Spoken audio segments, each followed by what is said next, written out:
Hey, it's Mike with MTG Vintage Crack.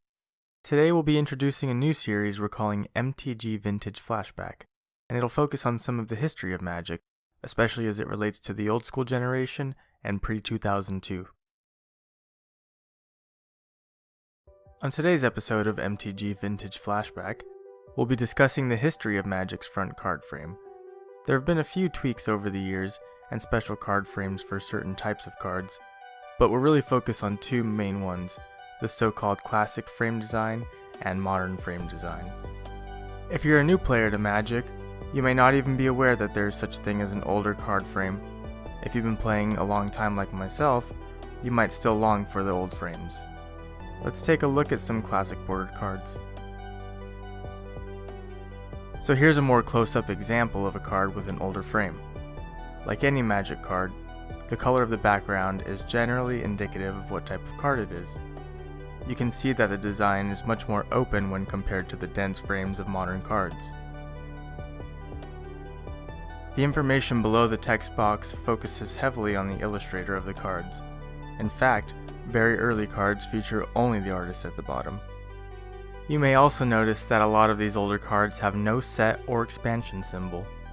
If you can imagine late 1993, there was no real indication that this game would have such longevity, so I'm not sure Wizards had thought much about this until Magic really started getting big.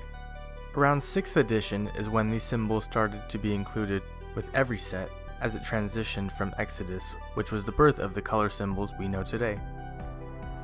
Black for common, silver for uncommon, and gold for rare. Orange for mythic rare would later be added when Shards of Alara was released in 2008. That's not all that was changed in Exodus. The illustrator name and copyright information became centered as opposed to the left justification we had seen for a few years. This was also the introduction of collector's numbers to the cards. Magic's card frame would go for almost a full decade from its inception before it was overhauled for 8th edition, also known as the first core set.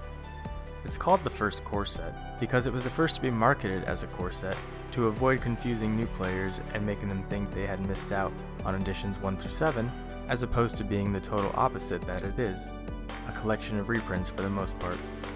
Let's take a look at some modern card frames.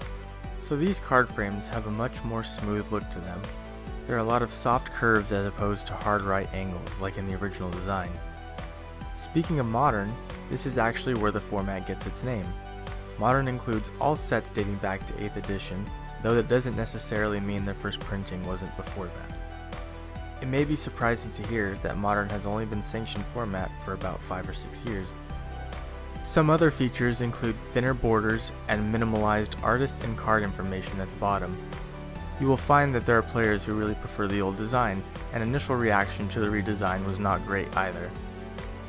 A common criticism of the redesign is that it takes away from the fantasy feel of the game that drew people in. I tend to agree with that, though there is one thing I actually prefer on the modern design, the fact that you can more easily read the title text.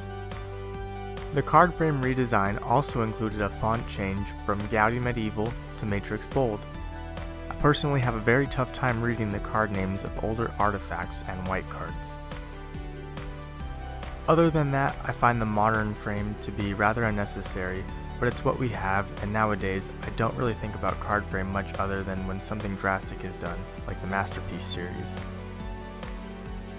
The last major change to the card frame design came along with Magic 2015, or M15. M15's changes were subtle to us, but very important to the printing process.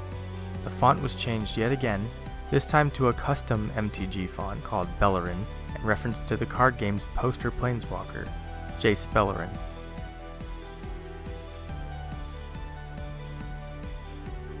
M15 also introduced the new anti-counterfeit holographic stamp at the bottom of the card frame.